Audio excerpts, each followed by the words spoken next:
Maligayang pagbabalik mga kasolid. Naoya Inoue umalma sa bada test. Floyd Mayweather Jr. duda sa result ng bada test ni Japanese Master Naoya Inoue. Casimiro big fight, ikakasa ni Chavez Singson.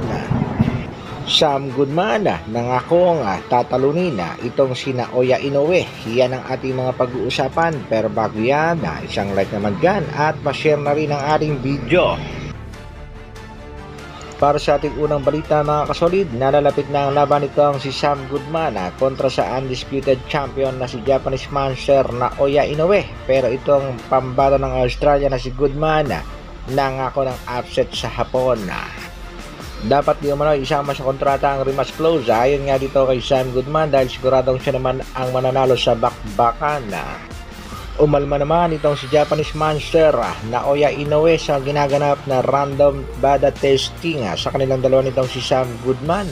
Ayon nga dito kay Japanese Master Naoya Inoue, doping test for blood collection tube, the most painful thing I've ever felt in my life. Duda naman itong si Floyd Mayweather Jr. sa bada testing result nitong si Naoya Inoue. Dapat daw ay sa bansang Amerika ang conduct ng bada testing. Kayo mga kasolid, ano sa palagay nyo? Maa-upset nga kaya nitong si Sam Goodman ang sinasabi nilang halimaw ng Japan na si Naoya Inoue sa kanilang magiging laban ngayong December 24 sa bansang Japan? Isa naman sa mga humahanga at nakasuporta dito sa Japanese Master ay ang ating pambatong si pambansang kamao Manny Pacman Pacquiao. Sa kabilang balita naman mga kasolid, angas ng Pinas na si Cuadro Alas, General Casimiro, hindi pa rin talaga nakakalimutan ng kanyang MP President at promoter Mr. Sian. Naniniwala talaga itong si Mr. Sian na isa sa pinakamalakas niyang nahawakan na itong si Angas ng Pinas na pwedeng tumalo sa halimaw ng Japan. At dahil hindi na nga bumalik sa MP promotion ang ating pangbatong si Angas ng Pinas, itong si Wonderboy Carl James Martin ang kasalukuyang binibuild up nitong MP promotion na pwede daw tumalo sa halimaw ng Japan.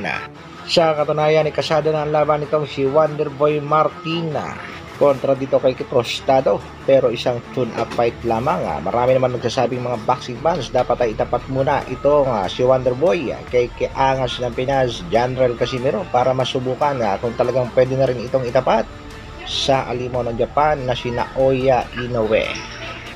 Samantala, Honorable Chavez Singson, itatapat niya ang ating pangbato sa mabibigat na kalaban ngayong 2025. Naishare nga nitong si Chavez Singson ang post nitong si Boy Como TV Boxing. Isa lang ang ibig sabihin niyan mga kasolid, desidido itong si Mr. Chavez Singson na tulungan ang ating pangbatong si Angas ng Pinas. More big fight in 2025. Kung sakaling hindi pa maitapat sa Japanese Master na si Naoya Inoue dahil alam naman natin ban ang ating pangbatong si Alas sa bansang Japan, ay matunog na posibleng itong si Wonderboy ang makalaban nito sa susunod na taon.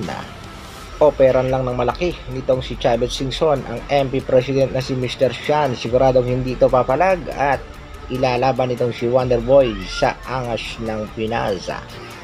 Para naman sa ating huling balita mga kasolid, Cuadro Alas is my boy. Muling binanatan itong si Japanese Master Naoya Inoue. Eto nga mga kasolid ang latest post, Run Cartel Run.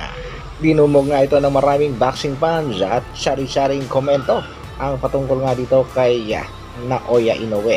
Abangan natin mga kasolid ang laban ni Inoue kontra Sam Goodman kung talagang maa-upset itong Japanese Master, at abangan din natin ng laban nitong ating kababayang si Wonderboy Martin kontra dito kay Ruben Tostado. Ang laban ay gaganapin ngayong November 30. At syempre, abangan din natin ang more big fights na parating sa ating pangbatong si Angas ng Pinas. Hanggang dito na lang muna mga kasolid.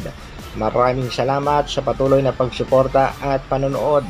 Isang like naman dyan, at sa mga bagong mapapadaan sa ating munting channel, pa-share at subscribe na rin ang ating video. Mabuhay, Dr. Alvin Vlogs. Brrrr.